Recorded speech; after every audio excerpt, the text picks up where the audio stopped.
bbclearningenglish.com presents Talk About English, a series of radio features that support your English language studies. It's time for Academic Listening, a series for students at English-speaking universities. This time, Susan Fern is focusing on academic reading. But to begin with, let's hear from two people, a student and a teacher, as they tell us how they understand the problems of reading for academic purposes. I think, in fact, the problem of reading is to get used to. It takes time. The main problem with reading is the actual amount of reading that you're likely to have to do at university. You may be given a book list which has 15, 20 or even 30 books on it, and you've got a very short time in which to read those books. So what you really have to learn to do is to read effectively, and you also have to learn to be selective in what you read. The reading you have to do as a student is quite different from any reading you do for pleasure, and there are particular problems associated with it. The first of these relates to the sheer volume of material that confronts you when you walk into the library or when you receive your reading list. There are other more obvious problems, such as having to learn a whole new specialist vocabulary. Well, we'll start with some tips. If you come across unfamiliar words when you're reading an academic text, try not to reach immediately for the dictionary. Try to guess the meaning of the word from the context, or from what you already know about the subject.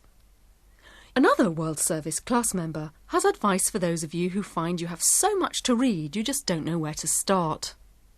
You are given a lot of different things, and sometimes you think yourself that maybe you have to become familiar with everything, which then is really impossible. So you have to be able to select very much and then make choices as well. It doesn't mean that you left out other. It's just that you're making choices on where to focus. In trying to decide what to read, it's worth remembering that no one expects you to read everything on your reading list. You need to narrow down the choice. Ask your tutor or lecturer what they consider to be the most important books or articles to read, and whether they can recommend particular chapters.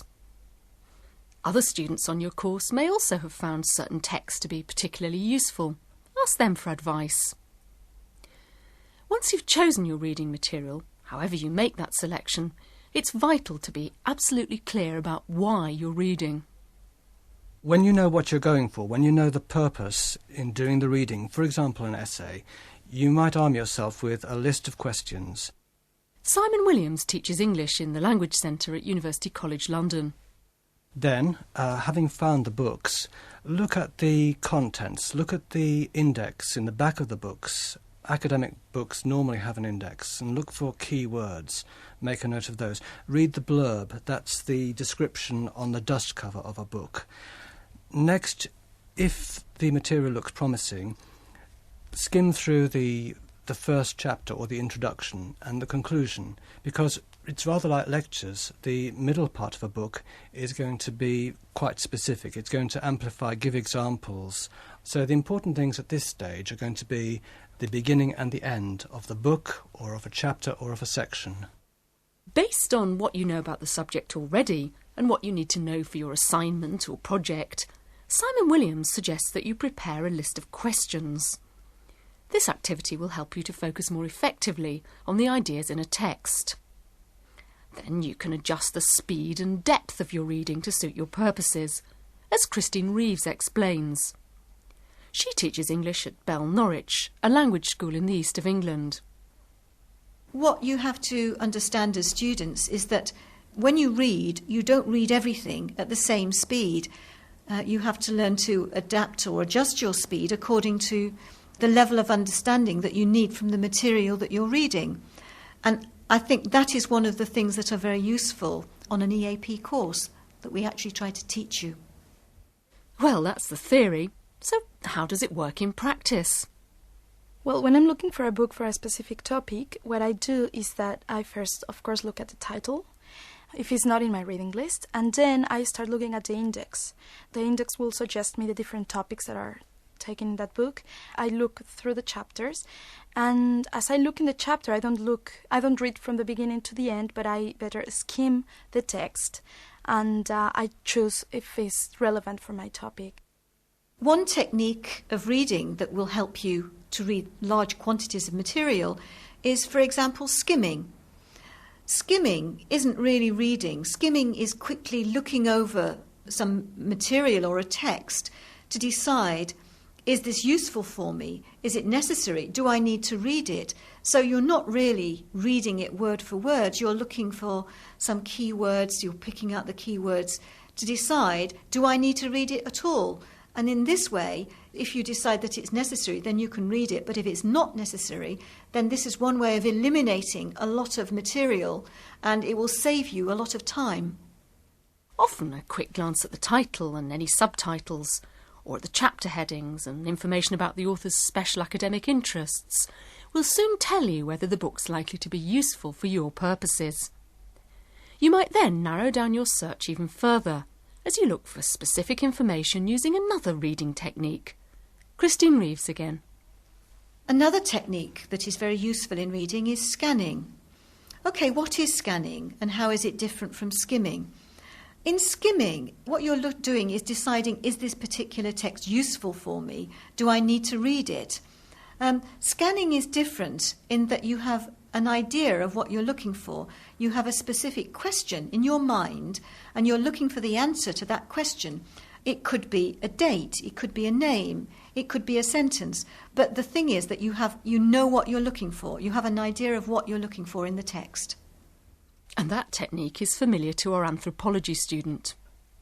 For example, when I was writing an essay about the creation of stupas in the Buddhist world, which are monuments in Buddhist cultures, I had to go through the different dates when the stupas were built in different countries. So what I did is going through the chapters, looking for their specific dates and not reading anything else, but scanning the text and looking for them. Once you've carried out this quick survey of a text and established its overall content and suitability for your requirements, then armed with the list of questions you need answered, it's time for a slower, more careful reading. It would help you enormously if you were able to read faster. And Simon Williams believes that this is a skill you can develop. Readers don't read word by word. They tend to look at the language, at the text in chunks. And that means that their eye fixes on a group of words at once. They recognise the meaning of a whole phrase, perhaps unconsciously. Every time the reader focuses on a particular group of words, the eye stops for a moment. It's as if they fix on that group. It's a kind of fixation, but that takes time. So the fewer fixations the reader can manage, the better. So that's something to try after the programme. Find a book or a magazine and think about how you read. Simon Williams suggests you'll find that your eyes don't move from one word to the next at a regular pace, but that they tend to stop on groups of words and phrases, and you comprehend these in one go. This momentary rest on a group of words is sometimes called a fixation. And according to Simon Williams, the secret of speed reading lies in reducing the number of these fixations. Now, in order to reduce the number of fixations, it helps if you can train yourself to read down the centre of the page instead of moving your eyes from left to right quite so much. That way, there are fewer fixations and quicker understanding. But don't try this with academic books, at least not at first, because you'll miss so much important information. What you can do is to look at light material, magazines, newspapers, and practice pushing yourself faster with material like that. Of course, this may be easier said than done. Whenever I try this myself, I find I use so much mental energy concentrating on the reading process that I fail to take in what it is I'm reading. But stick with it, and eventually you'll find that you're able to vary your reading speed to suit the material you're reading and your aim. And that brings us to the end of this programme, in which Susan Fern focused on reading academic texts and some useful reading techniques.